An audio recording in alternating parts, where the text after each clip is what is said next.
අපරාධ පරීක්ෂණ දෙපාර්තමේන්තුවේ මූල්‍ය හා වාණිජ අපරාධ විමර්ශනාංශය 2008 සිට 2024 දක්වා කාලය තුලදී ජනාධිපති අරමුදලෙන් මුදල් ලබා ගැනීමට ගොස් අගතියටපත් වූයේ නම් ඒ බව අපරාධ පරීක්ෂණ දෙපාර්තමේන්තුවේ අධ්‍යක්ෂවරයා වෙත ලිඛිතව දැනුම් දෙන ලෙස මහජනතාවගෙන් ඉල්ලා සිටිනවා. අපරාධ පරීක්ෂණ දෙපාර්තමේන්තුවේ මූල්‍ය හා වාණිජ අපරාධ විමර්ශනාංශය මගින් ඉකුත් 2008 වසරේ සිට 2024 වසර දක්වා කාලය තුල ජනාධිපති අරමුදලින් මුදල් ලබා ගැනීමට අදාළව සිටි මැති ඇමතිවරුන් ඇතුළු මහජන නියෝජිතයින් 22 දෙනෙකු සම්බන්ධයෙන් විමර්ශනයක්ද ආරම්භ කර තිබෙනවා. එම විමර්ශනවලට සමගාමීව සිදු කරන පරීක්ෂණ කටයුතු සඳහා අදාළ අගතියටපත් වූ පිරිස් සිටී නම් එම පිරිසගෙන් අපරාධ පරීක්ෂණ දෙපාර්තමේන්තුවේ මූල්‍ය හා වාණිජ අපරාධ විමර්ශනාංශය විසින් මෙම ඉල්ලීම සිදු කර තිබෙනවා.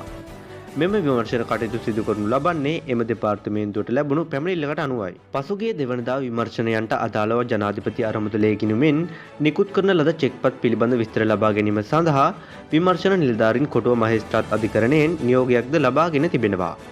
ඒ අනුව අදාළ අරමුදලින් මුදල් ලබා දීම සම්බන්ධයෙන් වූ ලිපිගුණ 22ක් විමර්ශන නිලධාරීන් භාරයට ගෙන ඇති බව පොලිසිය පවසනවා. එම ගොනුවලට අනුව මහජන නියෝජිතයින් 22 දෙනෙකු විවිධ මුදල් ප්‍රමාණයන් වශයෙන් රුපියල් කෝටි 10කට අධික මුදලක් ලබාගෙන ඇති බවටද අනාවරණය වී තිබෙනවා.